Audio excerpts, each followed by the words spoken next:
Hello, welcome to Seeking Truth in an Age of Misinformation, which is a panel conversation that we're going to have this evening. We are so glad that you could join us for this special event as a part of Belmont University's Ideas of America programming to support the October 22nd presidential debate on our campus.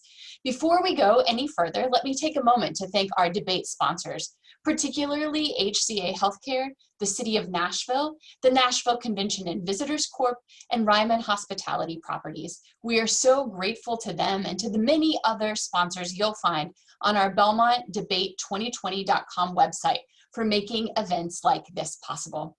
My name is Heather Doherty, and I serve as the University Minister here at Belmont, and tonight's conversation is a part of this semester's chapel series. In just a moment, I will introduce to you our moderator for the evening, who will explain a little bit more about what we'll be doing, but I wanted to make a few announcements first. Just a few things. Our chapel theme this year is being, and we're asking the question, what does it mean to live as beloved children of God? And we believe that this happens in every area of our life. So tonight's conversation leads right into that conversation that we're having all semester.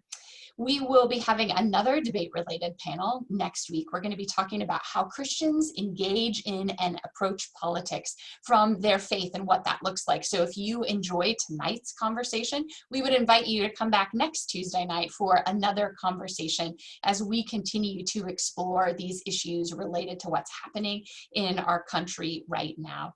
We also have a Continuing the Conversation group that is beginning this week, and it's about social media and how the use of social media impacts our lives and impacts our faith, and how it can be a force for good, and also ways to avoid some bad habits that happen as a part of that. So in just a moment, I'll put a link to that in the chat and you'll be able to see that.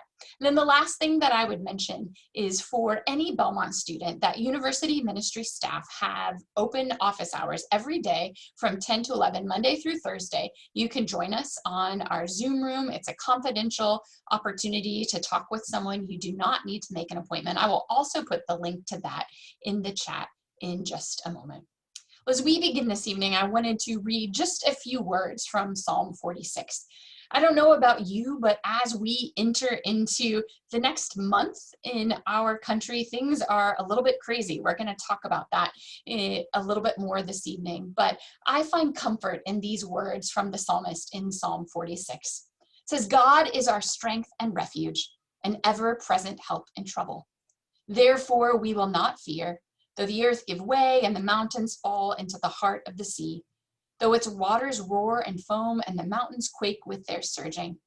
There is a river whose streams make glad the city of God, the holy place where the Most High dwells. God is within her, and she will not fail. The Lord Almighty is with us. The God of Jacob is our fortress." God says, "Be still and know that I am God. I will be exalted among the nations. I will be exalted in the earth. The Lord Almighty is with us.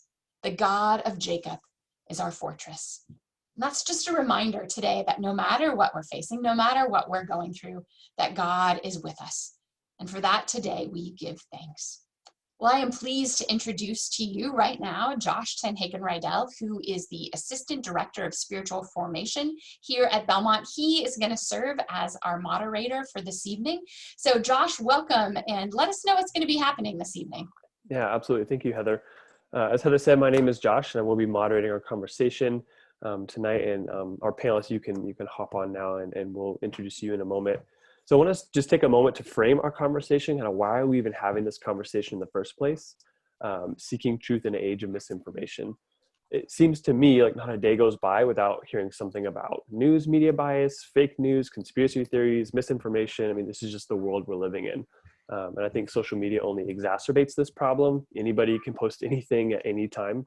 I mean, literally we're hearing stories about the Russians influencing our election, and then stories saying those stories are wrong, and other stories saying, no, wait, those are, I mean, you can't make this stuff up. So it's confusing, and it's hard to know what is true and what isn't. And something I'm hearing more and more frequently from friends and family is I just don't know what to believe. I just don't know what's true and what's not. And I think that as Christians, we're called to care deeply about what's true. We're called to seek out and pursue truth, even when that's difficult. And I would say right now, I think that's really difficult to do. So we want to have a conversation knowing this is the space that we occupy. What does this look like? And so we wanted to bring in some experts, experts in communications, in social media, in journalism, in research, and hear from them kind of what does this look like to seek truth and to do that well. And so have them introduce themselves in just one moment, but obviously this is a panel conversation and we want to hear your questions. So we have some questions that we've planned and we'll start with a couple of those just to get the conversation rolling, but you're welcome to use the Q&A function to ask your questions, and we'll do our best to respond to as many questions as we can that come in. So with that, why don't we go ahead and start with introductions. So go ahead and give your name, what you do, and then why you're interested in this conversation. So why did you say yes to the invitation to be part of this panel? And why don't we start with Dr. Vaughn? Hi, my name is Mary Vaughn, and I'm chair of the communications department here at Belmont. And I think I come at this topic from a couple of angles. One is that at the beginning of my career, I coached our debate team at Belmont. So I spent a lot of time thinking about source credibility and listening for ethos in sources. And I teach a persuasion class now, and that's a real emphasis in the course. How do we know what we know? Where does information come from? And how can we trust it? And then the other angle is I teach my doctoral trainings in interpersonal communication. I teach a course called Interpersonal Communication. We talk a lot about social media and this relatively new phenomenon of mass personal, where we are consuming our news and entertainment through the same channels that theoretically connect us with our loved ones. And sometimes through our loved ones, we get our news and entertainment. So I think that's a really interesting place to be culturally. Like, how do we manage those social interactions when our Aunt Ethel is giving us fake news? Thanks, Dr. Vaughn. Dr. Duck, go ahead and introduce yourself. Yeah, and Dr. Vaughn, I always say Aunt Betty, so Aunt Ethel and Aunt Betty are kind of giving us bad information sometimes. I don't have an Aunt Betty, but yeah, hi everyone. So I'm coming from Belmont. I've been teaching at Belmont. This is my second year full time, and I was an adjunct before that. And I spent the majority of my career in journalism. So I'm a two-time Emmy award-winning journalist. I'm an avid news consumer still to this day. And of course, I teach at Belmont, so I teach media ethics, I teach media studies classes, and I'm in the cinema, television media department, so in a Curb College. And the topic we're discussing today is literally my third baby. So I have a 2- and 5-year-old that are like my real babies, and this topic is kind of my third baby. So to say I'm honored to join this panel is kind of an understatement.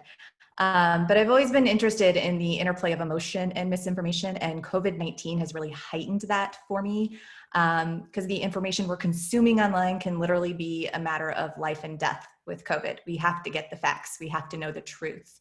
And as we're all in this unfolding event, no one can, not be a part of this awful virus that's here. And as I'm analyzing this through my dissertation work, so I'm finishing up my dissertation at Clemson University, we really have to try to fix this communication crisis we're in. And that's kind of my main goal. That's why I really wanted to join this panel, because the more we can talk about it and educate, the more we can fix it. The World Health Organization called COVID, they have a special team for the infodemic. So they're not only fighting the virus, they're trying to fight this viral misinformation. So clearly this is a huge, huge problem that around the world we're facing. And education isn't just going to come from your professor. What we need to do is have you all also be educators. Educate your friends, educate your family, educate others in your life, educate on your social media feeds, use those feeds for good. So that's really why I wanted to join this panel, and I'm so happy to be here. Yeah. Thank you. Kashif, go ahead and introduce yourself. Hello, everyone. My name is Kashif Andrew Graham. My pronouns are he, him, his, and I am outreach librarian for religion and theology at Vanderbilt's Divinity Library, otherwise known as the Oprah of libraries, because I'm responsible for outreach and engagement, and sometimes we call it sparkling, beyond the Nashville and Vanderbilt communities. I'm also a writer and speaker, and you can find my typewriter poetry on Instagram at KAG Writes, shameless plug. You may have heard some of my other interviews on Queerology, the Queerology podcast, the Out Loud podcast, WPLN.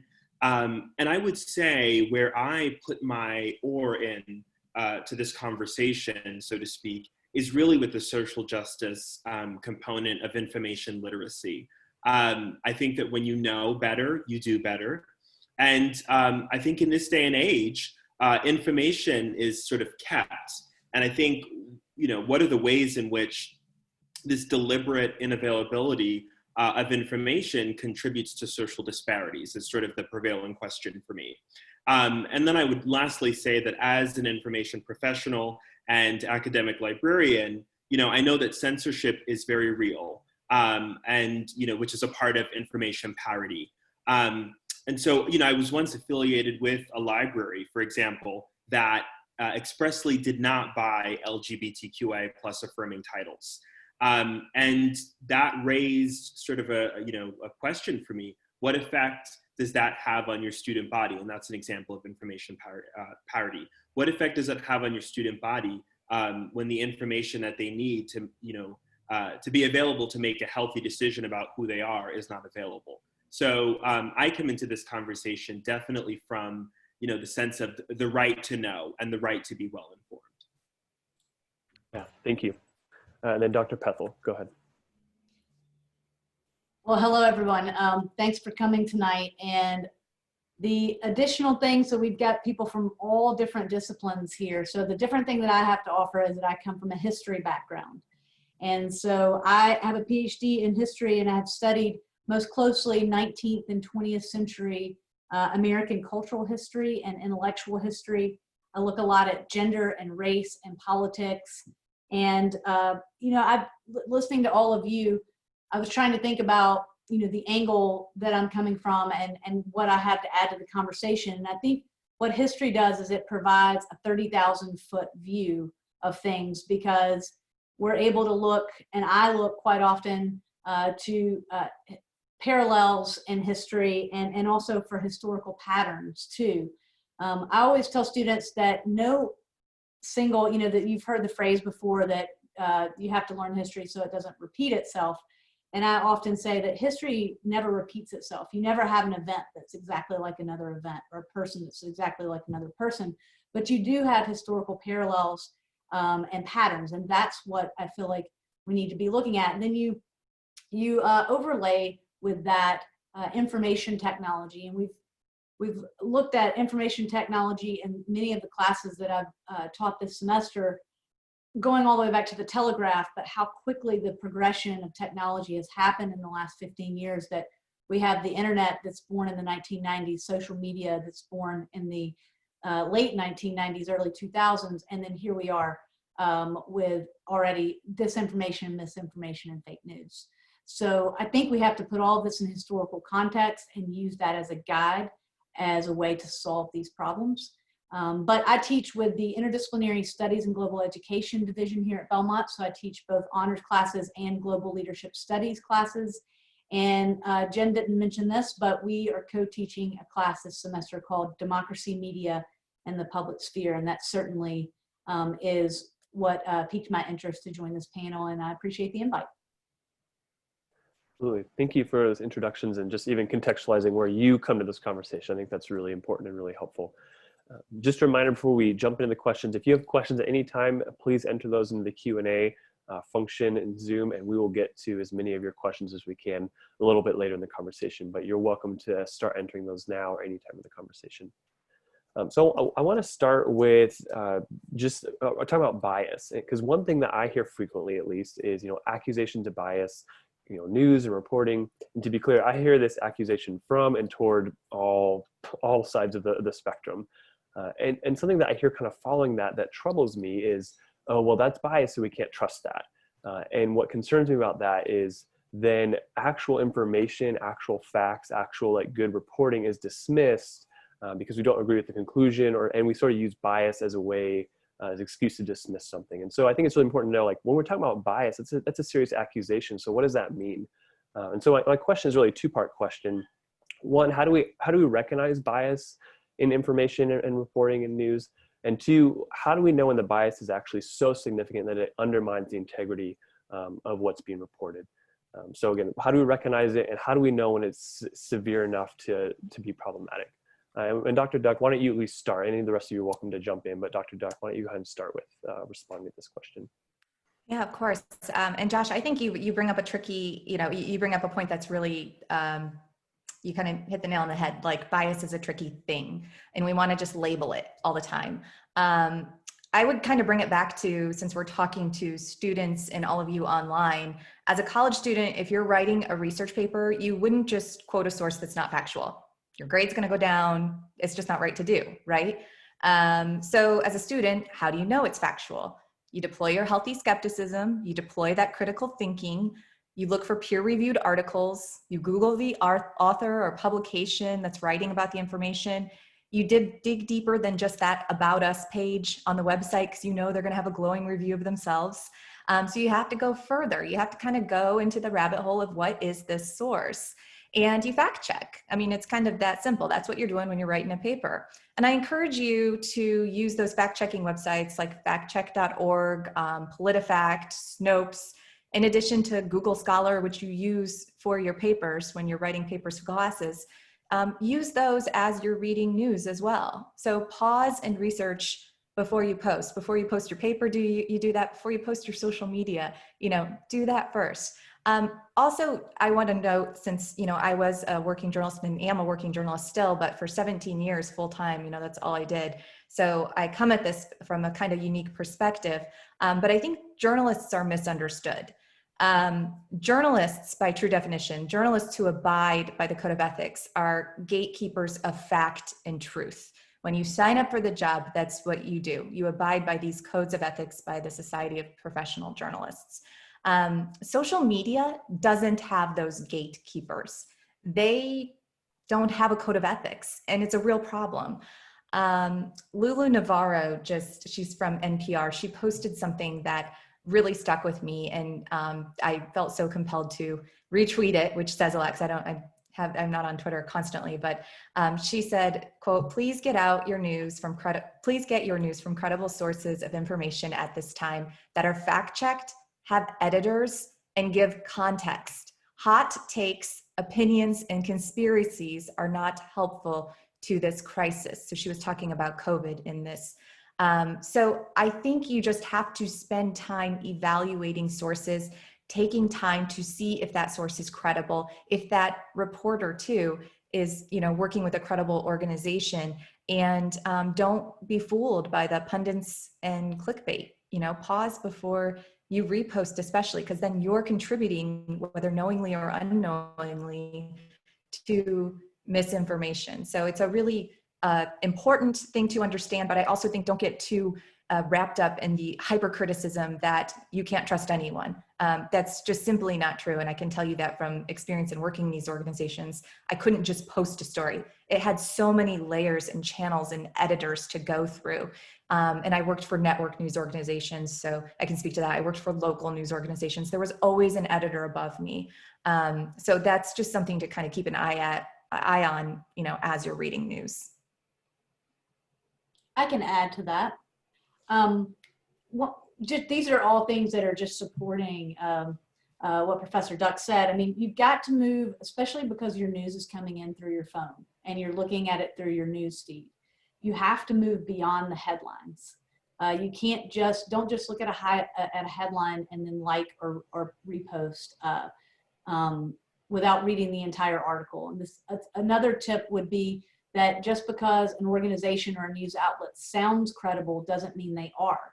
And that gets to go beyond the About Us page where they give themselves the glowing review, because there are a lot of organizations that put out news and they're based on even real data and scientific studies, but you need to know, talking about the bias question, that it might be a left-wing think tank that has conducted that study. And so those are also important things to be thinking about as you're looking at news, and always check, the hyperlinks that are in particular things, and double check who that author is. An exercise that I've done before that I think is useful just try it one time and to get a feel for the process. Backtrack a story. So you read a story and you get that feeling like, that doesn't, something sounds a little off about that, or that sounds too good to be true or too bad to be true. Take that, go to some of those hyperlinks or go to some of those references. And if they don't have those, go to the author page and backtrack it to try to get to the original source of information. And that is an eye-opening process that I would encourage all of you to do, just to see how within social media, how anything that anybody wants to post gets out there. And it's our responsibility to have the tools to be able to figure out, not only is it credible, but then to also understand the bias, because as Josh mentioned, bias in and of itself it's okay as long as you understand it and you know where it's coming from. In fact, it can actually lead to a greater understanding of the content and the context. I can also follow up on that. I think this is so wonderful. Just to take it back to what Professor Juck was saying too. Every single time you repost something, you do give it authority. And so, as we talk about, in the Divinity Library, as we're dealing with marginalized voices, we do instruct our students to sometimes go to those sources and recognize them as being authoritative in regards to their own experience and use them. And you're sort of the scholar, so you're giving that work more credibility. But there's also as we talk about reposting online, there's a negative side to that every single time something is shared, it gets more authority. But I would also say that, it's key, and this is what I think Dr. Pethel was saying, you recognize that all reporting has bias, and you need to sort of know what to do with that. I think that we should always be reading critically. And a lot of that is because some of the stories or the reporting, they're working with a lot of the same data sets. But the the hermeneutical or the interpretation strategies are what differ. And so I think of the example of that Michelle Alexander presents in the new Jim Crow, talking about who is imprisoned for what and why. And so if you have an example of 10 rooms on either side, and you have 10 rooms that are for folks who are incarcerated for violent crimes, and then you have 10 rooms on the other side for folks that are in prison for drug offenses. If you just took a snapshot on a given day, you might say, hey, it's 50-50, we're doing all right. However, what about considering, so you interpret that data and you might come to that conclusion. But I think what Alexander argues, for example, is that what if there are more people moving through the side where there are the 10 folks that are incarcerated for drug offenses? And so you might have hundreds go through, just in her example. So I think it's asking questions about the methodology and digging deeper, go beyond the headlines, go beyond the data set, figure out, okay, ask the tougher questions. And then I think as we talk about the point in which reporting bias, which is to be expected, should not be trusted, I'll just speak to that point and say, we have to listen very closely. Oftentimes, in my experience, I say the hermeneutical steps are close. So you're trying to follow the logic and it's yes, yes, yes, yes. Okay, that makes sense. And then there's a big leap that you might miss. And sometimes I think that gap is filled, there's sort of an assumption there. And it might be a racial, a gender, an age assumption that they're expecting you, the listener, to say, oh yeah, of course, that person is middle-aged, that's a woman, of course that person's Black, that makes sense. So asking those tougher questions and then listening for coded language, language that appears to be race neutral or gender neutral or age neutral, but really isn't, and I'll just briefly give some examples of that. Inner city, sketchy, developing, poverty-stricken, all-American, welfare-dependent. These are all words or phrases that conjure up a certain image for us. So as we're evaluating news sources, we really need to listen to what is being said and what is not being said as well. Yeah, thanks for that. So I want to kind of continue that line. I think there's a difference between kind of this bias that we're talking about, and Kashif, I appreciate your point building up upon Dr. Pethel's point. Like, bias is in some degree to be expected, and it's a matter of how do we then process that, and are we aware of that, and what are we doing with that? There's a difference in my mind between kind of that bias and the way that impacts reporting in various ways, and conspiracy theories and misinformation and like kind of blatant lies in some instances. And so, but sadly, I think the lines between that are really blurred. So we'd love, maybe Dr. Pethel, maybe you could start to talk a little bit about how do we recognize these conspiracy theories, especially when I think we see those so blended on our newsfeed. It's like an actual good thing, something that's maybe biased, we need to discern, and then the conspiracy theory, and then someone's dog. Like those are what we're seeing on our social media posts. So we'd love to hear, like, how do we recognize conspiracy theories when we see it? And maybe along that, like, we hear fake news. Is fake news even a thing? And if so, like, to talk to us about what that is and how do we spot it? Sure. Well, here's the thing, is that conspiracy theories have like this level of excitement to them. There's like a suspense, there's a mystery. And Americans have always had a weakness for these paranoid fantasies. I mean, it really is this kind of a fantasy world. And so people are drawn to that. It's like magic. And according to a lot of historians, even the founding fathers, there's a conspiracy theory that they were moved to write the Declaration of Independence because there was this British plot out to, destroy the American colonies. In the 1820s and 1830s, there was a conspiracy theory that that the northern elites were trying to take over the country through the U.S. National Bank, or the Bank of the U.S. rather, and so Jackson had to take it down. And then Van Buren comes back and is actually nicknamed the Little Magician because they think that he's involved in a conspiracy theory from the White House. So there's a lot of historic precedent for this. And there's even a conspiracy theories in American history, a 2-volume encyclopedia that runs from abolitionism to the ZOG, the Zionist Occupied Government, which is an international Jewish conspiracy. And you've heard a lot of the ones that are in between. Contrails, Illuminati, moon landings, Pan Am 103, Roswell. So there are a lot of examples of historic conspiracy theories that can be fun to talk about. The classic conspiracy theories, they arise in response to real events. The most notable one in U.S. history is, of course, and I could, have you say it at home and we could all say it together, the assassination of John F. Kennedy.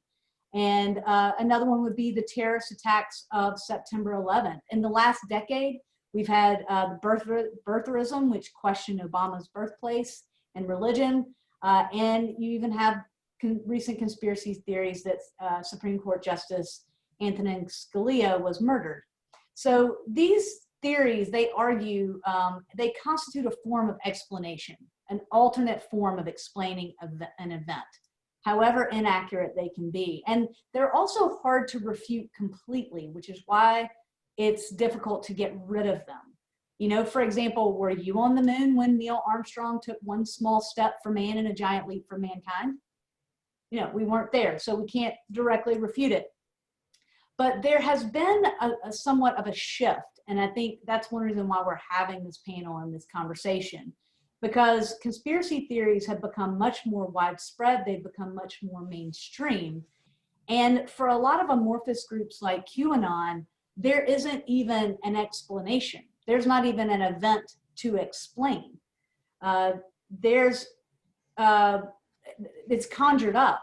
The event is the fact that there's not an event. Therefore, something has to be invented to make the other side worth hating. The classic example for this that happened in the 2016 election was with Comet Pizza, which was targeted because they had delivered some pizzas to a few events that had been ordered by John Podesta. And when his email was hacked, they did a bunch of data mining and word searches, and the word pizza came up. And then they saw that there was an instance where Comet Pizza had been ordered. Like, that's how they were targeted. So, just the word pizza, like there wasn't an event. They had to create the event to therefore then create the explanation, to create the outrage. And that ended, of course, with violence and murder surrounding that event. So, it's the far right, it's the far left. The far left is also guilty. Some groups are, historic groups are the Black Liberation Army or Weather Underground. But also the constituency has shifted as well.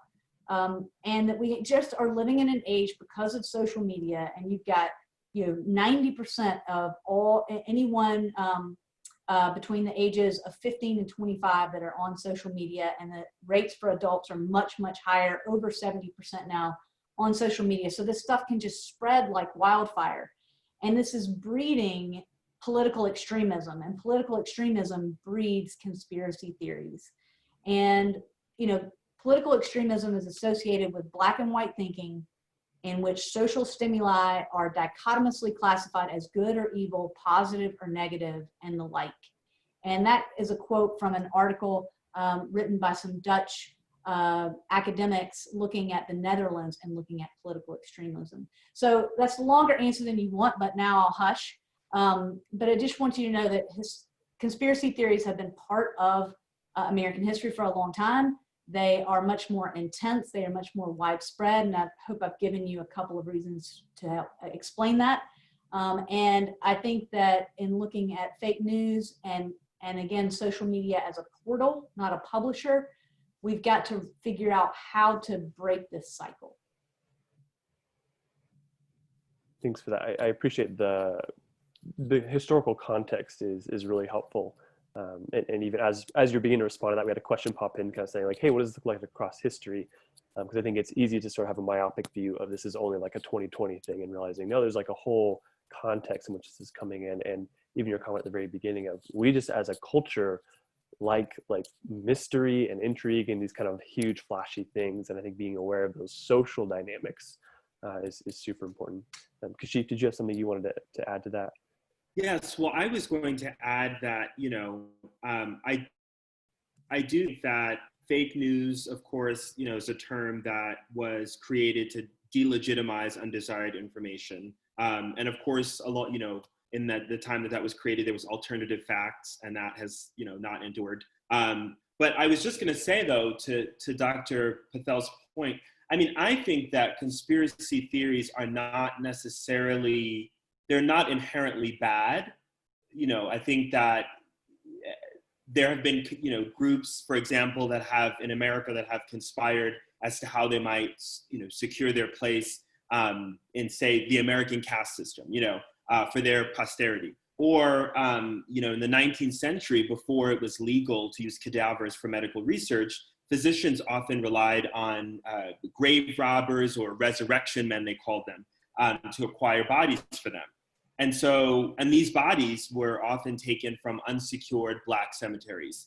Of course, it was difficult to prove this, but there were so many theories, which were then discounted as Black iatrophobia, which is the fear of doctors, or Black lore. But this, there was a perceived conspiracy, and then there were ideas about that conspiracy. So I say yes and no to that, and I'm not saying, and that's that comes from Harriet A. Washington's book, Medical Apartheid. I would say that, this is not to say that all or even most conspiracy theories should be given any credence, but I do think that they often highlight a fear. And that's kind of, whenever I hear conspiracy theory, I like to turn to, what is this person really afraid of? Or what is this group really afraid of? Because I think there's often something valid there. Yeah, I think that's a really helpful point at the end there of I think it can be easy just to in dismissing a conspiracy theory, it can also be easy to dismiss the person who is kind of grappling with that. And I think your point there is really helpful, Kashif, of what's the fear? Why is this person grabbing onto this theory or this misinformation in the first place? And actually that leads really well into the next question. I want to kind of move into the interpersonal space here. A couple of you made the joke earlier about, the Aunt Betty who's posting these things. But there's a huge tension, and I'll speak for myself, that I feel of like in a conversation or on social media, when I see somebody posting something that is either I know for sure that's untrue, or I suspect it's untrue or a conspiracy theory, I'm often not sure how to respond and preserve the relationship and navigate that. And so would love to kind of have a conversation about how do we respond when we see misinformation in a loving and kind way, but that also honors and is seeking what's true. And Dr. Vaughn, I'd love if you could start this part of our conversation, respond to that. Yeah, sure. Yeah, I mean, I think what's difficult about this is the channel. If we're using these social media to connect with our loved ones, I mean, the relationship context is different there. I've heard a lot of people talk about how Facebook has kind of ruined church for them. That's just one example. That, you know, people you like and you interact with daily are spreading this misinformation, and how do you respond?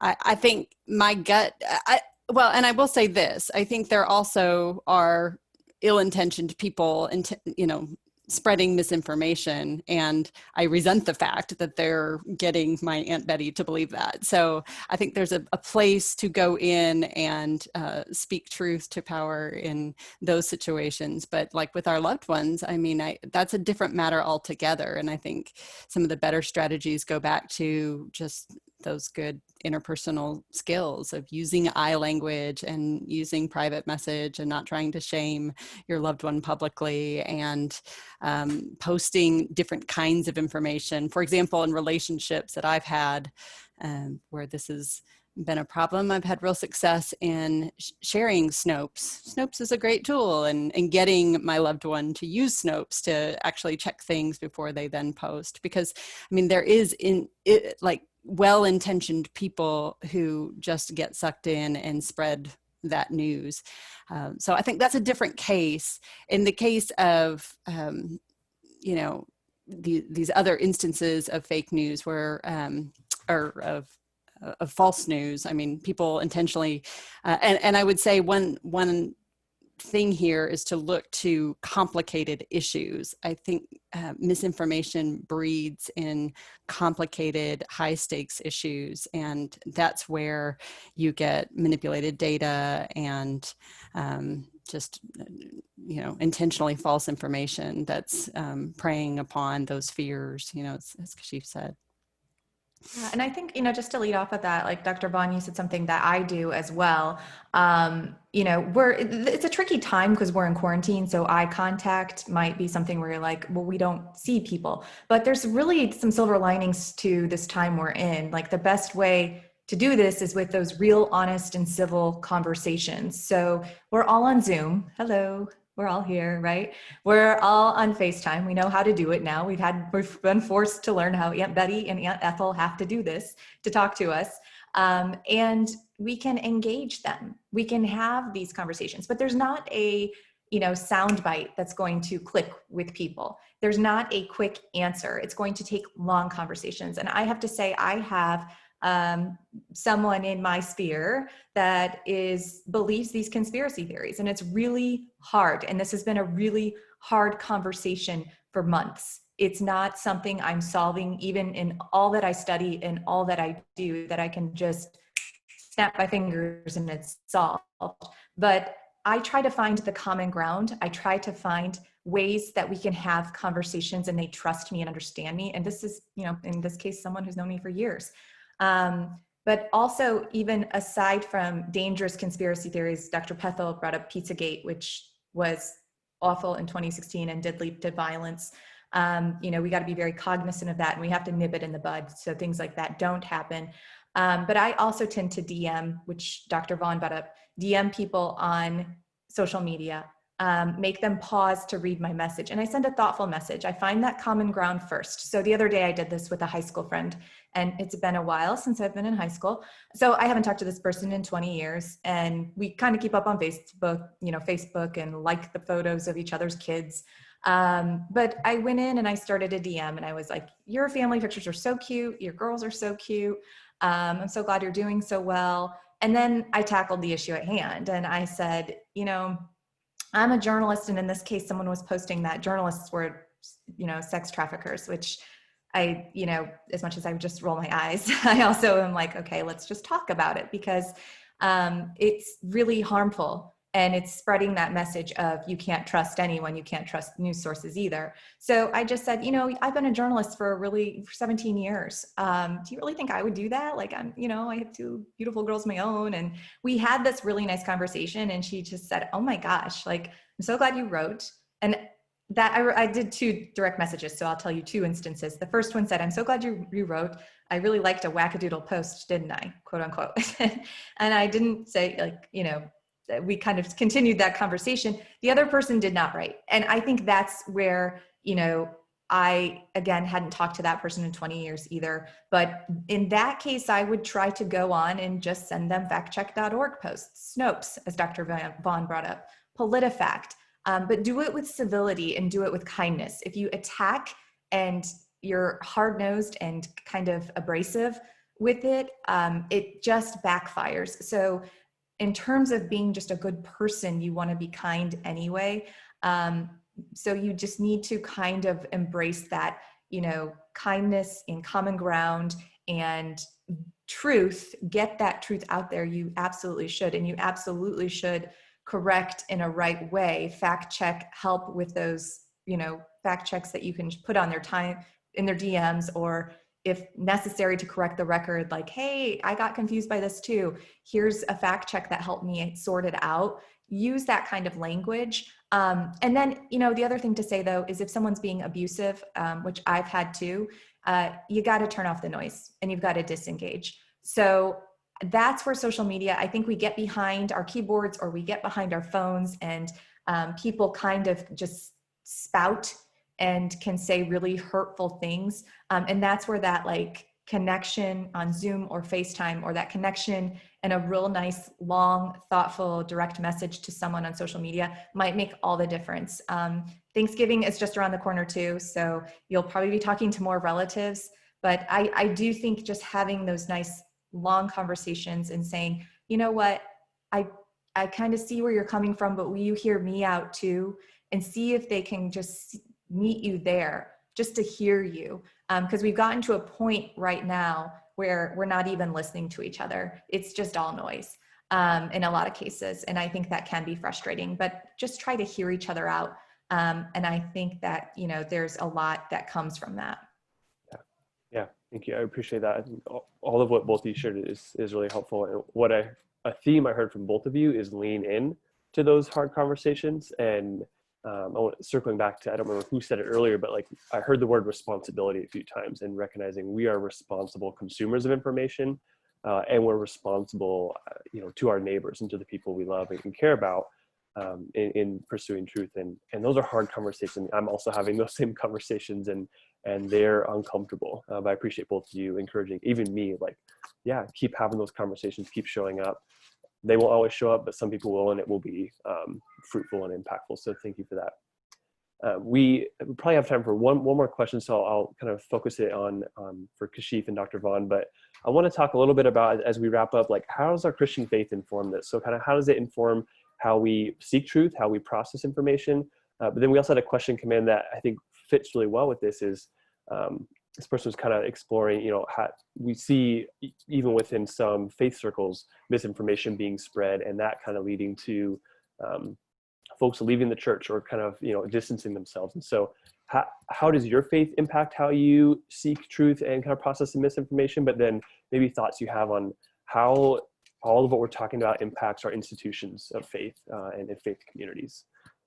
So Kashif, why don't you go ahead and start, and then Dr. Vaughn, you can follow up. I thank you. I'll just also say, I think this ties in perfectly with what Dr. Duck was saying. The personal, and I think in these cases, is preferable. When I encounter misinformation, I will come to someone sort of with my own journey and say, here's why that's not true. Or here's why I think you need to really think about that again. I have been here, I fit into this demographic. I know, people like the XYZ. I think that offers, there's much more of a chance to communicate. I think we need to issue a moratorium online of, what we call dragging people and clapping back. It feels, and dragging, for those who don't know, it's not physically dragging someone, but it's when you read them, call them out on the carpet, so to speak. Grace, I think my faith definitely encourages grace, that when I approach someone, I realize they probably don't know, and that we're all learning. There are things even in the past couple of months, I was reading Harriet Jacobs' Incidents in the Life of a Slave Girl. And I was shocked to know that, to understand more about the dynamics of slavery, and that there were enslaved people who actually were lending money to slave owners. So it's, I was shocked by. So we're all learning in all capacities. And I think that definitely more grace, and just slowing down. And you don't have to respond to everything. You don't have to click on everything. That's the thing, is that sometimes we're scrolling through and we feel like we have to correct everybody. You know what? If I know that somebody is incorrigible, sometimes it's better for me to just scroll on by, and I realize, because if I know that that person is not going to hear me, but there are so many people who will hear and who will engage, and who, once there's a person attached to that story, once they know that you, the journalist, once they know that you, the queer person of faith, once they know that you, the historian, are attached to that story, they will rethink, because it's about now somebody, not just an amorphous group. So I think slowing down and really giving people grace and being willing to talk about your story, I think that will make all the difference. Yeah, I love that. The humanity in a person's story. I think that's a good word. The first thing that came to my mind was just motive. Like, do you want to be right, or do you want to actually help your loved one, or do you want to, find truth, seek truth? And if the latter two, I think we have to have a posture of provisionalism just in our responses. We have to, try to be a voice of calm. I think confusion is the goal of a lot of this misinformation. We're trying, like, I think there are actors afoot trying to cause fear and panic and confusion. And, I'm thinking so much about COVID-19 and misinformation, that's fear, because I have loved ones and I'm really concerned about all of our health, but their health in particular. And, my motive there is to impart truth, to reach truth. And I love Jen's comment about common ground. I think that's spot on, just finding, okay, it can be scary, and this is a really complicated issue, and we're learning the science as we go, acknowledge what we can acknowledge together, and then find, that point where you can say, but this is what I've read, and this is what I know. And I also think part of, in terms of faith, I mean, one of the things it means for me is I don't consume news on social media by and large. Like, I limit my exposure there, and I don't engage in political conversations. I have to, for my mental health, just limit my exposure in that venue. And I think it makes it makes me seek truth in a deeper way. And I also just sort of have a guiding principle that I don't really spend much time on social media at all, but I think the world would be a better place if everybody had to actually read everything they retweeted or liked. That would just dramatically change everything, not to mention fact check it. Right. And there's, on that point, Dr. Vaughn, I mean, there's a Pew Research study that shows, I think it's 83% of people don't even read the article when they repost it. So that's really, really important. I mean, if you're retweeting something, did you even read it? Or did you just read like the headline? And they can see when you click on the link. And so something Twitter is actually employing is this, and they're deciding on if they should employ it. But Jack Dorsey, who's the head of Twitter, said they're looking into this and kind of doing some experiments with it. But it's a pause before you post, which is kind of like my mantra of just taking a deep breath, think about what you're posting. But this one actually says, did you read the article before you retweet it? And they have not employed this yet, but it's something he's been talking about in interviews. And I listened to that on one of the New York Times podcasts, The Daily. But I think that's really important because a lot of people are not even reading something before they repost it. And that's what happened with my friend the other day. She's like, oh my gosh, I liked this post and I didn't even read past the first 2 sentences, and it was going on to a QAnon conspiracy. And I'm like, so, that's a really important point. And I think, to jump in on the faith question, we have to take this 30,000 foot view. We have to love thy neighbor. We have to live with honesty. We have to have integrity and kindness and truth and love. Kashif, you brought up Maya Angelou at the beginning, and Oprah as well, two of my people. I actually had the honor of interviewing Maya Angelou just in 2013. It was after Nelson Mandela died, and I named my second daughter after her. So she's named Maya. But Maya Angelou has so many beautiful quotes, and one that I think sticks here and can really help us through this is, love is the condition in the human spirit so profound that it allows me to survive, and better than that, to thrive with passion, compassion, and style. So don't lose that passion and compassion together. Those are two really important things I think we lose on social media, and it shows in these studies that have been done on our brains and what we do. There are basically, when you are on social media, you get like a dopamine hit. So you get a buzz from something you post and you lose your inhibitions. And that is just something that all of us go through when we're on social media. So I don't blame you, Dr. Vaughn, when you're not engaging on it. I typically politically don't engage on it either, because people aren't thinking deeply. They aren't processing or pausing. And I think they get downright mean sometimes, and we forget that love and integrity and honesty that we're taught. That is the message. That is, what Jesus and God taught us. And if you're posting hateful rhetoric, that's just not what we should be doing.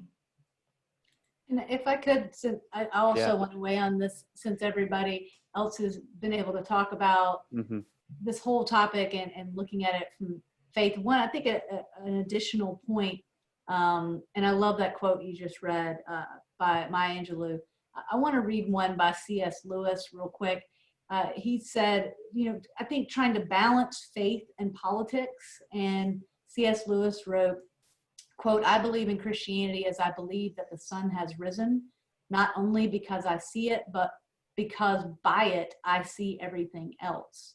And I think the one thing I would add is that we've got to also move past the idea that that you have to belong to one political party or another to practice your faith, and that somehow if you're a part of another political party that you can't also be a Christian. And I think that is something that culture has, we've sort of revved ourselves up into these camps, and it's a false dichotomy. And I think it should be more like C.S. Lewis described it. Yeah, thank you. Thank you to all of you for what you added there. And I think that this space that we're in is a good space to wrap up in. Just remembering all of this is really should be motivated by a love of neighbor. And I think it can be easy to forget that as we're scrolling and clicking and retweeting and getting furious, that's our call as Christians, is to love our neighbor, and we can do that through social media, through the way we engage in news. And I think what you all shared, not just at the end, but our whole time, I think was a good reminder of that, good practical ways that we can do that. And so I thank all of you for your time and expertise and wisdom, and it's evidence that you're not just like quoting information, but you've wrestled with these things yourself personally. I think that evidence is clear to me, and I think what makes this conversation so valuable. I think the other thing I appreciate is reminded me, like, this takes time, and you all have taken the time to again really wrestle with these things and seek out what's true. And the truth takes time, and that's hard, and we don't like that, but it's so important. So thank you to each of you for your wisdom and your insight, and just the way that you evidently model what it looks like to love neighbor in all of this. So now is when we give you a round of applause, but we're going to go ahead and assume everybody's doing that right now. So thank you so much to our panelists. We're going to go ahead and wrap up. For those of you who are students who are here for WellCore, hopefully you know the drill by now. The questions will be up in about 24 hours, and then you'll need to do that little quiz. and then you'll get a link in your email for the assessment. You have to take that. So 2 parts: do the quiz and then take the assessment, and you'll get your credit. But otherwise, we're going to go ahead and wrap up. I'm going to just say a quick prayer, and then we'll close our time. God, thank you again for the space to have this conversation, and just ask that you would humbly lead us in seeking truth and doing that with kindness and with grace and with love, and that you would remind us in the moments when we get angry at someone or are just sort of mindlessly engaging, that you would remind us to love our neighbor and to do that well in all the ways that you call us to. So thank you again for this conversation, all that we've learned. Amen. So thank you, everyone. Be blessed and have a wonderful evening.